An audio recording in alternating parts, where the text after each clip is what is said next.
Bonjour mon frère, bonjour ma sœur, j'espère que vous allez bien. Bientôt l'été. Non, je rigole. On a une autre saison. Soyez bénis mes frères et mes sœurs. Aujourd'hui, 23 mars. Trêve de plaisanterie, nous passons aux choses sérieuses. Soyez puissamment bénis. 23 mars aujourd'hui.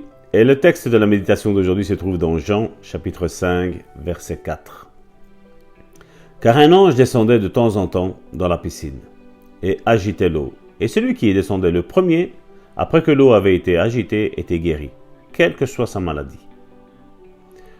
Le titre de la méditation d'aujourd'hui s'appelle « Dieu déclenche seul certaines guérisons ». Il y a une différence entre la guérison initiée par Dieu et celle initiée par vous. En Jean chapitre 5, la Bible nous révèle qu'il y avait une piscine nommée Bethesda à Jérusalem. Autour de cette piscine se trouvaient 5 portiques remplis de gens faibles, malades et extropiés. Ils attendaient qu'un ange descende de temps en temps pour agiter l'eau. Et alors le premier à y descendre était guéri. Tous les autres devaient attendre que l'ange descende à nouveau. Dieu fit cela tout seul. Il ne demanda ni à vous ni à moi s'il pouvait le faire ou non. Il ne demanda pas au Sanhédrin ni à personne ou à d'autres s'il pouvait le faire, car il est Dieu. Dieu peut faire ce qui lui plaît, et nous savons que tout ce qu'il fait n'enfreindra jamais sa parole. Car en enfreignant sa parole, il serait menteur, comme vous seriez menteur en enfreignant votre parole. Mais nous savons que Dieu ne peut pas mentir. D'ailleurs, Nombre chapitre 23, verset 19 nous le dit. La guérison ne viole pas la parole de Dieu, évidemment, car la parole nous enseigne qu'il est un Dieu qui guérit. Je suis Yahvé Rapha, l'Éternel qui te guérit. Quelquefois, je pense que Dieu fit des choses comme l'agitation de l'eau de temps en temps pour faire comprendre aux gens qu'il était toujours vivant et qu'il allait bien. On ne peut pas en être certain, parce que la Bible ne le précise pas. Mais à mon avis, Dieu essayait d'encourager son peuple à croire ce qu'il leur avait déjà dit. Dieu déclenche certaines choses tout seul, tel l'exemple de l'ange qui descendait sur la piscine. La guérison à la piscine de Bethesda était à l'initiative de Dieu. L'homme ne lui demande pas de le faire. Il le fit tout simplement. Oui, mon frère, ma sœur, Dieu, depuis toute éternité, a voulu guérir son peuple. La question qu'il faut se demander est: son peuple veut-il être guéri? Combien de fois j'entends « Ah, mais Dieu devrait faire ci, Dieu devrait faire là ». Nous avons des personnes qui apparemment, ces idées qui sont beaucoup plus intelligentes que Dieu apparemment. Mais là on voit toute leur idiotie, mon frère, ma sœur. Parce que nous n'avons pas à dire à Dieu comment il doit faire ou comment il ne doit pas faire. Nous n'avons pas à lui dire pourquoi Dieu ne me guérit pas. Je veux dire, si tu te poses la question pourquoi Dieu ne te guérit pas, Dieu est en train de te demander mais pourquoi tu ne crois pas? Parce que c'est facile de refoutre la faute tout le temps à l'autre. Vous avez déjà vu dans les conflits qu'il y a?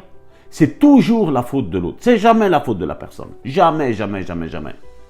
Et quand elle dit oui, c'est vrai que j'ai fait ça, mais de nouveau, mais c'est à cause de l'autre. C'est toujours la faute des autres. C'est jamais la faute de soi-même. Jamais. Mais pourtant, c'est bien le contraire. Je crois que chacun d'entre nous, nous avons des fautes.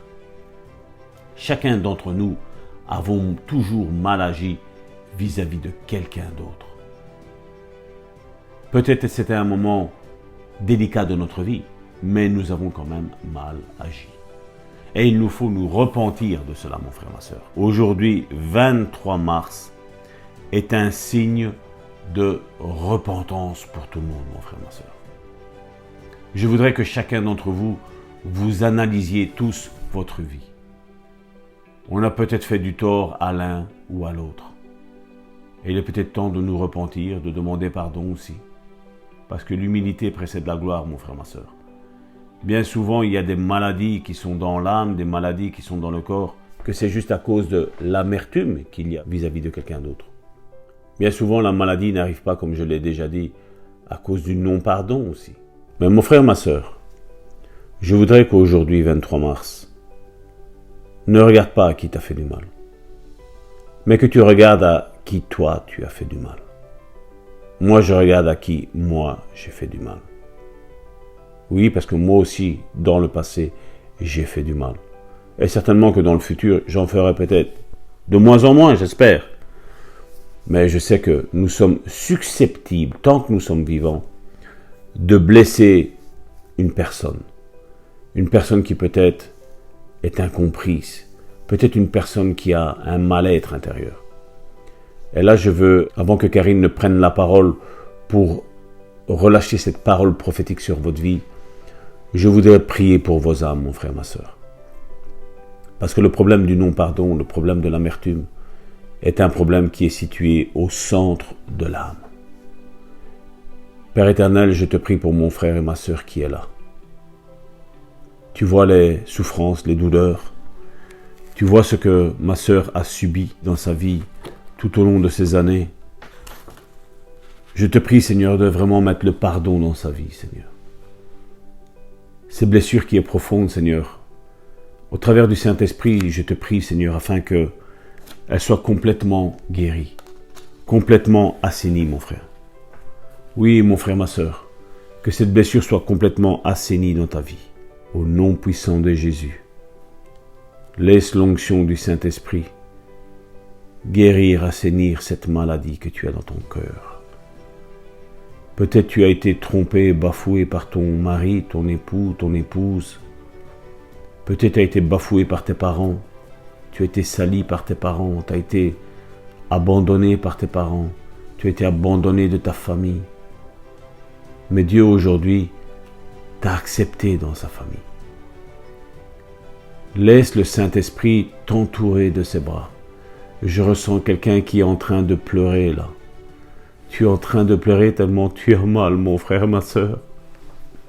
Je prie pour ta vie, mon frère, ma sœur. Je prie que Dieu cicatrise toutes ces blessures que tu as subies, mon frère, ma sœur. Je ressens ta douleur, mon frère, ma sœur. Je compatis avec toi de ta douleur, mon frère, ma sœur. Laisse le Saint-Esprit. Laisse le Saint-Esprit agir. Laisse couler ses larmes. Ne retiens pas ses larmes. Laisse couler. C'est ta délivrance. C'est ton jour aujourd'hui, mon frère, ma sœur. Oui, oh, comme je ressens ce que tu ressens, mon frère, ma sœur.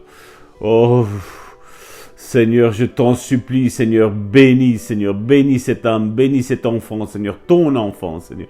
Bénis-le au nom puissant de Jésus-Christ. Souffle, souffle, toi qui souffres, souffle. Souffle comme une femme qui doit enfanter. Souffle, lâche, relâche, relâche, relâche. Vas-y, relâche au nom puissant de Jésus-Christ. Merci pour cette délivrance, Père éternel, au nom de Jésus. Ma sœur prophétesse, à toi. Amen, amen, alléluia. Gloire à toi, Seigneur Jésus. Oui, Seigneur, merci, merci encore pour ce nouveau jour de grâce que tu nous accordes. Seigneur, nous voulons faire cette bonne déclaration, Seigneur, tous ensemble, Seigneur, et déclarer que certaines guérisons sont déclenchées par toi, Seigneur et éternel. Mais je peux recevoir la guérison à n'importe quelle heure, n'importe quel moment, si je la désire par la foi. Et que je crois en ta parole, Seigneur. Je peux faire confiance à ta parole. Ta parole est vérité. Ta parole est unique. Elle est éternelle. Rien ne peut, Seigneur, l'anéantir. Ta parole, Seigneur, traverse les temps et les circonstances. Elle traverse les siècles et est inébranlable, Seigneur. Oui, Seigneur, je peux recevoir ma guérison. Seigneur, je veux la désirer plus que toute autre chose. Je ne veux pas attendre, Seigneur, qu'il y ait un moment précis, Seigneur, où tu viennes, Seigneur. Seigneur, et que je sois comptée parmi celles qui n'ont pas su réagir au bon moment, Seigneur, pour avoir sa guérison, Seigneur. Je veux la désirer tous les jours de ma vie afin de la recevoir, Seigneur. Oh Père, je te prie encore d'agir dans ma vie. Anéantis cette maladie pour la gloire de ton nom, Seigneur. Seigneur, même si je suis seule à la maison, qu'il n'y a personne, Seigneur, pour m'aider à prier, Seigneur, pour ma guérison. Seigneur, je veux prendre ma vie en main. Seigneur, je veux prendre, Seigneur, possession de ma guérison. Seigneur, je veux prendre position pour ma vie, Seigneur, et déclarer que je suis guéri par tes meurtrissures, Seigneur éternel.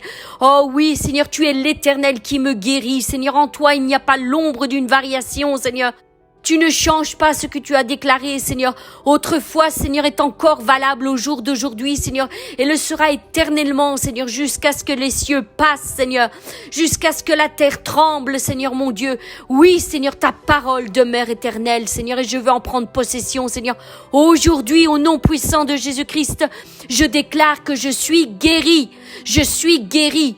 Seigneur, je veux toucher, Seigneur, par la foi, le pan de ton vêtement, Seigneur. Et même s'il y a une foule autour de moi, Seigneur, et même s'il y avait des millions de gens autour de moi, Seigneur, je déclare, Seigneur, que j'ai la force et le courage, Seigneur, d'arriver jusqu'à toi par la foi, Seigneur, de braver, Seigneur, tous les obstacles, Seigneur, de pousser toutes les personnes, Seigneur, qui essayent d'entraver, Seigneur, ma route, Seigneur, afin que je n'atteigne pas ma guérison, Seigneur. Et je toucherai, Seigneur, le bord de ton vêtement, Seigneur, et je serai guéri à l'instant même, Seigneur. À l'instant même, Seigneur, je recevrai cette guérison, Père. Oui, Seigneur, je déclare que je suis guéri au nom puissant de Jésus-Christ.